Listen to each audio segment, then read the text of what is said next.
देखिए, हमारे जो SC ST अनुसूचित जाति और अनुसूचित जनजाति की जो लैंड कन्वर्जन था, जो उतनी जटिल प्रक्रिया थी कि वो लोग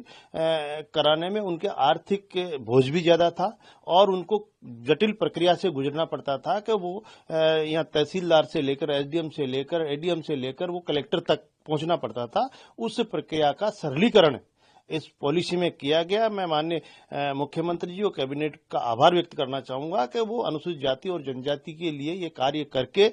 उनका एक आर्थिक बोझ को कम किया और इस जटिलता को कम किया है। इसमें एक तहसीलदार को उसका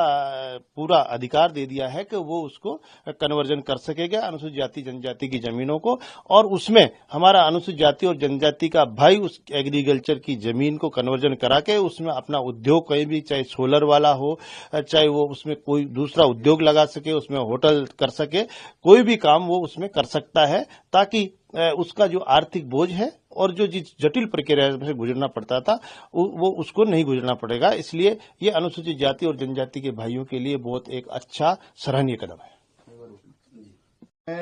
डिप्टी CM साहब, जो लैंड कन्वर्जन रूल्स 2007 में संशोधन किया है, जो सोलर प्लांट लगाने की यदि बात की जाए, सोलर के जो अलग अलग जो विकास करता है आके लीज पे जो कन्वर्ट करवाते हैं जमीन, वो क्या हो पाएगा? ऐसे जो ST SC की जमीन है उसमें कितना फायदा हो पाएगा? देखिए, लैंड कन्वर्जन रूल्स 2007 में जो संशोधन था उसमें वर्तमान में क्या SC ST के व्यक्तियों को राजस्व, भू राजस्व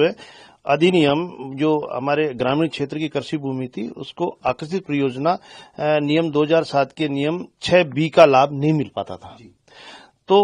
अब काश्तकारी अधिनियम 1955 की धारा 42 के प्रावधानों के कारण अनुसूचित जाति और जनजाति के किसानों को अपनी भूमि को अक्षय ऊर्जा परियोजना विकास कार्य को लीज नहीं दे रहे थे। इसलिए अब इसमें हमारे किसानों को जो अनुसूचित जाति और जनजाति के थे उसमें कृषि भूमि पे solar farm, solar plant, solar power, power window, farm wind वगैरह, ये सारी चीजें हमने कर दी गई है, जिसमें कि हम जो देय कन्वर्जन में है उसमें भी हमने छूट का प्रावधान किया गया है। इससे क्या कि और उस पर आर्थिक बोझ नहीं आ पाएगा और वो ये सारी चीजें अब करा पाएगा जो पहले ये नहीं करा पाते। मतलब जो भी